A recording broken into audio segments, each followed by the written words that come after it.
जय विश्व बंधु।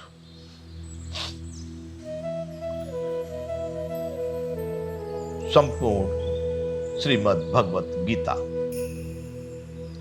इसमें आज हम अध्ययन कर रहे हैं बंधुओं, दूसरा अध्याय सांख्य योग। अब तक हम दूसरे अध्याय के 15वां श्लोक यानी 15 श्लोक तक हम इसको पूरा कर चुके हैं। भगवान कह रहे हैं, यम ही न व्यथयन्ते पुरुषम पुरुषर्षभ सम दुःख सुखम धीरम सोमृतत्वाय कल्पते। अर्जुन, ये मरने जीने का सिलसिला चलता रहता है। जो मरता है वो जन्मता है, वो जन्मता है वो मरता है। लेकिन जिसको ये नश्वर उत्पत्ति विनाश वाले सर्दी गर्मी दुख आदि जैसे जो इंद्रिय विषयों के संयोग व्याकुल नहीं करते, वह मोक्ष के योग्य होता है। यहां से आगे भगवान ने जो बात कही है, हम कल बता रहे थे, महत्वपूर्ण बात है कि ना सतो विद्यते भावो ना भावो विद्यते सतः उभयोरपि दृष्टो अंतत्वनयो तत्वदर्शी। अर्जुन, इस संसार में असत वस्तु का तो सत्ता नहीं है और सत्य का कहीं अभाव नहीं है। इस प्रकार इन दोनों का ही तत्वज्ञानी द्वारा, पुरुषों द्वारा देखा गया है। समझने जैसी हमारे और आपके जीवन में कितनी सरल और कितनी सटीक ये बात है कि ना सते विद्यते भावो ना भावो विद्यते सतः।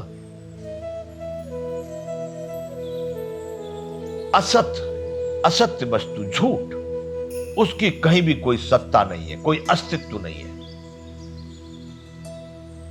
और सत्य का कहीं अभाव नहीं है। देखिए बंधु, आप चिंतन एकाग्रता से अध्यात्म और आनंद की ओर एक कदम चलते हुए, झूठ की कहीं सत्ता है?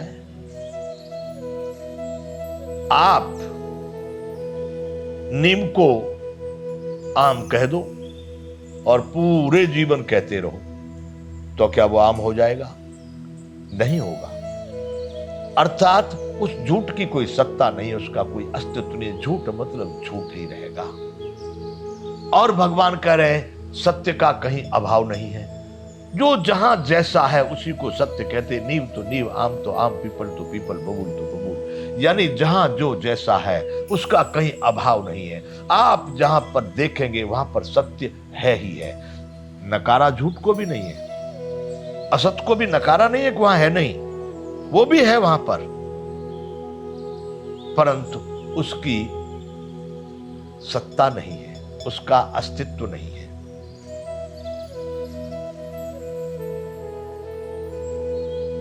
ना सते विद्यते भावो ना भावो विद्यते सतः। असत का कहीं सत्ता नहीं है और सत्य का कहीं अभाव नहीं है।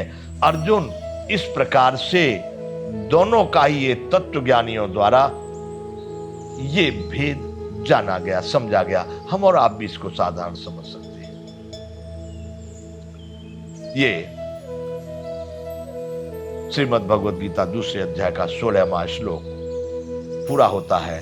आगे 17वां श्लोक भगवान फिर कह रहे हैं अर्जुन से, इस बात के लिए कह रहे हैं जो अर्जुन शोक कर रहे हैं। ये मर जाएंगे, मेरे द्वारा मारे जाएंगे, कुल में नाश हो जाएगा, बड़े दोष उत्पन्न होंगे। इन बातों को लेकर भगवान कह रहे हैं कि तू किसके लिए सोचा ना बन सोचस तुम प्रज्ञा बादांश भाष से, तू किन के लिए शोक कर रहा है अर्जुन? वह बता रहे हैं। फिर आगे कह रहे हैं, ये 17वां श्लोक, अविनाशी तु तद्विद्धि येन सर्वमिदं ततम विनाशमव्ययस्यास्य न कश्चित् कर्तुम् अर्हति।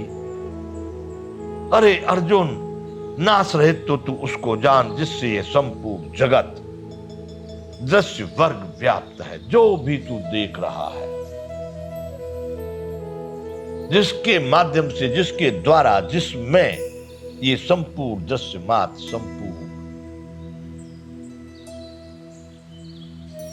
नाश रहित वह है कि जिसमें ये संपूर्ण सत्ता, जगत कहते हैं संसार को, जगत कहते हैं इस दृश्य मात्र को, जिसमें समाया हुआ है, जिसमें ये व्याप्त है, नाश रहित तो केवल वह अविनाशी परमात्मा है। इस अविनाशी का विनाश करने में कोई भी समर्थ नहीं है।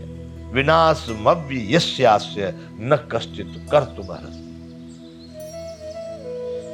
उसका कोई विनाश नहीं कर सकता। जो इन सब में अर्जुन को ये बताना चाह रहे कि ये तेरे सामने जो सेनाएं खड़ी हुई है, इनमें भी वही समाया हुआ है, वह नहीं मरता।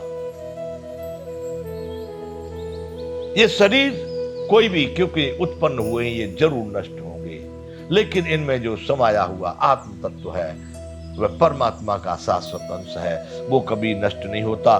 तो संपूर्ण दृश्य मार्ग जो करें, संपूर्ण दृश्य मात्र पूरा जगत, यानी जिसकी अणु अणु में जो समाया हुआ है, अविनाशी तो तद विद्धि येन सर्वमिदं ततम् विनाशमव्य यस्यास्य न कश्चित् कर्तुमर्हति। अर्जुन, नाश रहित तो केवल तू उसी को समझ जो इस सब दृश्य मात्र में, संपूर्ण जगत में समाया हुआ है, जिसका विनाश करने के लिए, उस अविनाशी को नष्ट करने के लिए कोई भी समर्थ नहीं है। इसलिए अविनाशी तो केवल वही अकेला है, बाकी तो ये सब नाशवान है। शोक मत कर, मरेंगे। 18वें अध्याय में भगवान कह रहे, अंतवंतु इमे देहा नित्य शोक्ता शरीरिणः अनाशिनो अप्रमेयस्य तस्माद् युद्धस्य भारत। इस नाश रहित अप्रमेय नित्य स्वरूप जीवात्मा के ये सब शरीर नाशवान कहे गए हैं। इसलिए हे भरतवंशी अर्जुन, तू युद्ध कर। अब भगवान वहां पर पहुंच गए। अभी जो इस पहले श्लोक में कहा अंतवंत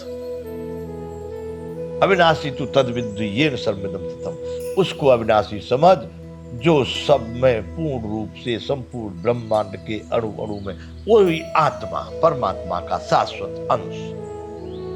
यहां भगवान ने उसको स्पष्ट कर दिया, अंतबंत इमे देहा नित्य शोक्ता शरीरिणः अनाशिनो प्रमेयस्य तस्माद् युद्धस्य भारत।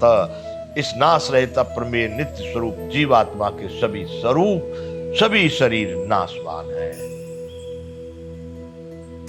जो इसमें समाया हुआ है, बोल रहा है, सुन रहा है, देख रहा है, समझ रहा है, भोग रहा है, जो भी कुछ, वह तेरा स्वरूप, वह जीवात्मा, वह परमात्मा का शाश्वत अंश, वह अविनाशी है, उसका कोई नाश नहीं कर सकता। अब बोल तू किसको मारने की बात कर रहा है? और ये जितने शरीर तुझको ये दिखाई दे रहे हैं, ये सभी नाशवान हैं। तू यदि इनको न मारे फिर भी ये नष्ट होंगे ही। हे अर्जुन, तेरा कार्य है, कर्तव्य क्या है तेरा? इस युद्ध क्षेत्र में आकर के तू उसको स्मरण कर। तू युद्ध के लिए खड़ा हो, तेरा कार्य है युद्ध करना। कौन मरेगा, कौन बचेगा, कौन जिएगा, ये तेरे हाथ में नहीं है। 19वें श्लोक में भगवान फिर कहते, ये एनम वेत्ते हंतारम यश्चैनम मन्यते हतम उभौ तौ न विजानीते विजानीतो नायम हन्ति न हन्यते। और जो इस आत्मा को मारने वाला समझता है तथा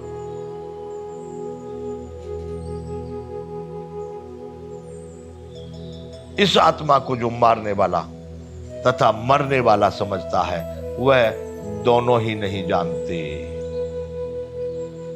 वह दोनों ही नहीं जानते। क्यों? कि न तो ये कभी मरता है और न कभी किसी को मारता है। नायम हंत न हन्यते, न मारने वाला है और न मरने वाला है। ये एनम वेत्ते हंतारम यश्चैनम मन्यते हतम उभौ तौ न विजानीतो नायम हन्त न हन्यते। इस आत्मा को जो मारने वाला समझता है तथा जो मरने वाला समझता है, वे दोनों ही सही यथार्थ नहीं जानते। न ये कभी मरता है और न ही कभी किसी को मारता है। तो येनम वेत्ते हंतारम यश्चैनम मन्यते हतम उभौ तौ न विजानीतो नायम हन्ति न हन्यते। भगवान कह रहे हैं कि अर्जुन, इस जीवात्मा को मारने वाला जो समझता है कि ये मारता है, या इसको जो मरा हुआ मानता है कि ये मरता है, वे दोनों ही नहीं जानते। क्योंकि यह आत्मा सही में न तो किसी को मारता है और न किसी के द्वारा मारा जाता है।